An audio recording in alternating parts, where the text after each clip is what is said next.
Hello बच्चों। वागलेज classes में आप सबका स्वागत है।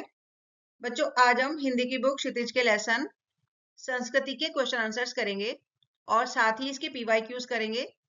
बच्चों, इस लेसन की रीडिंग हम अपनी पिछली वीडियो में कर चुके हैं, तो चलिए शुरू करते हैं इसके क्वेश्चन आंसर्स।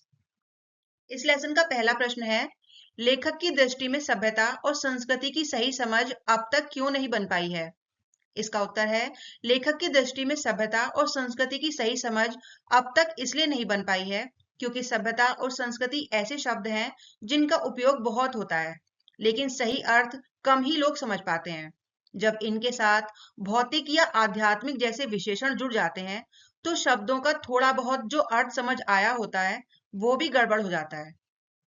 अगला प्रश्न है, आग की खोज एक बहुत बड़ी खोज क्यों मानी जाती है? इस खोज के पीछे रही प्रेरणा के मुख्य स्रोत क्या रहे होंगे?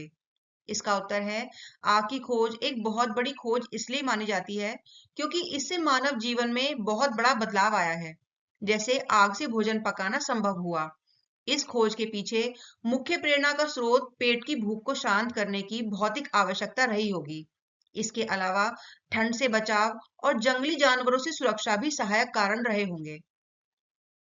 अगला प्रश्न है, वास्तविक अर्थों में संस्कृत व्यक्ति किसे कहा जा सकता है? इसका उत्तर है, वास्तविक अर्थों में संस्कृत व्यक्ति वह है जिसकी बुद्धि या विवेक ने सबसे पहले किसी नए तथ्य का आविष्कार किया हो।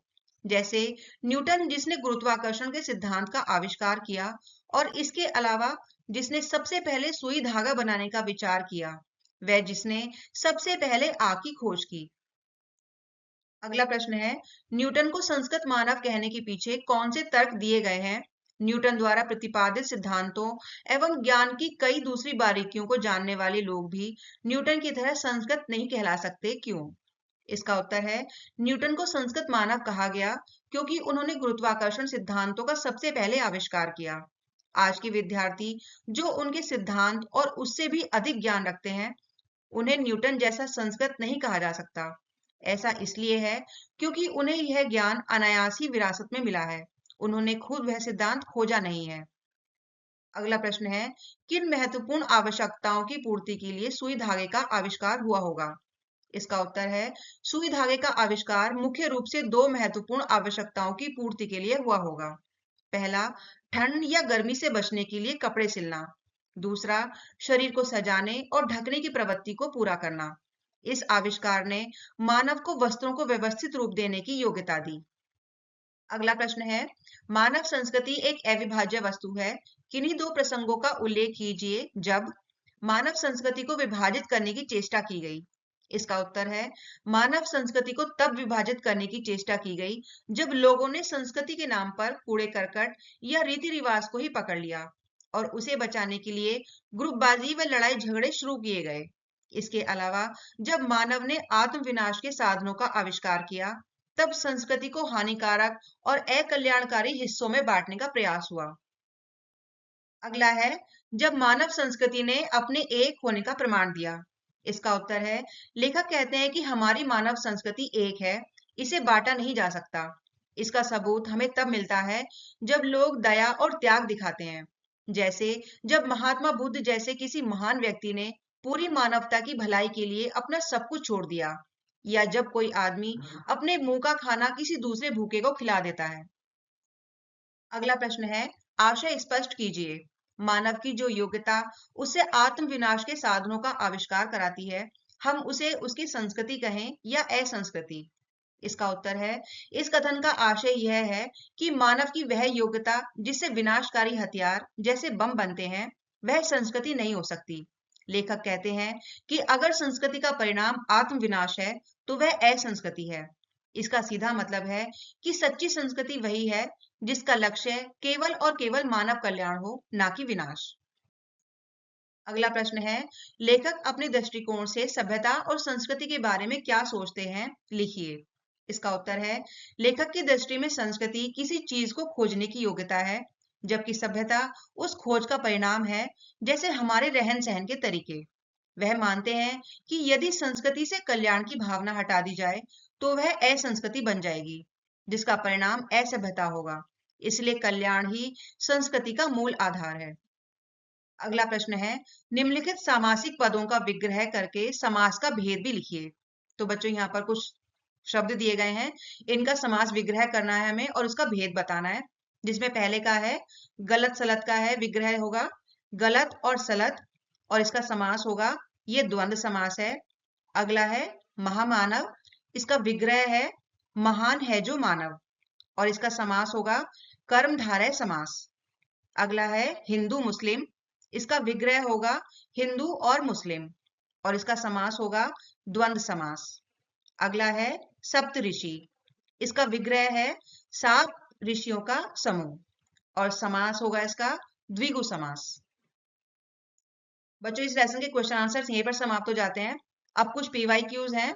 इसमें 2024 में पूछा गया पहला प्रश्न है, संस्कृति पाठ से ली गई पंक्ति संस्कृति के नाम से जिस कूड़े करकट के ढेर का बोध होता है में कूड़े करकट से क्या अभिप्राय है।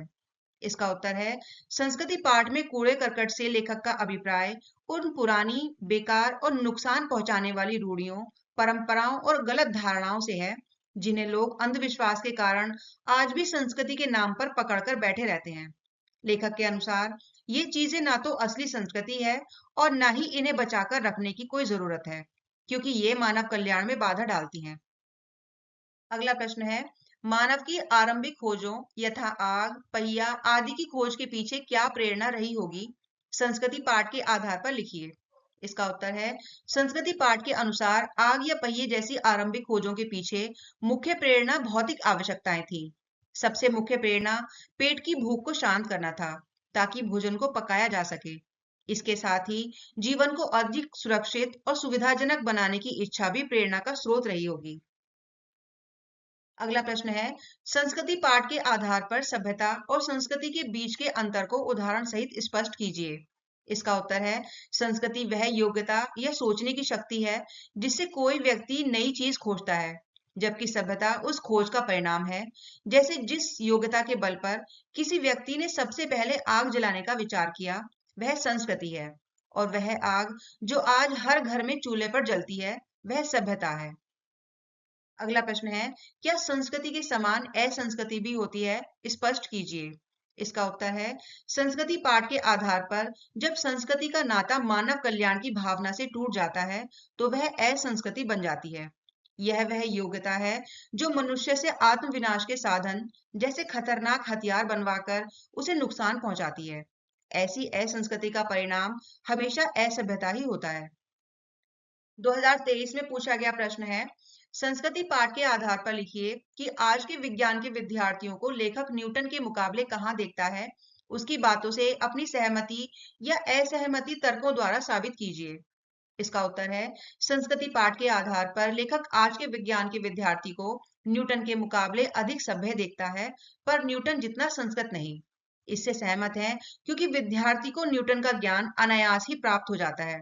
वह न्यूटन द्वारा खोजी गई चीज का उपयोग करता है, जबकि न्यूटन मूल खोज करता थे। संस्कृति का संबंध खोजने की योग्यता से है, न कि विरासत में मिले ज्ञान से।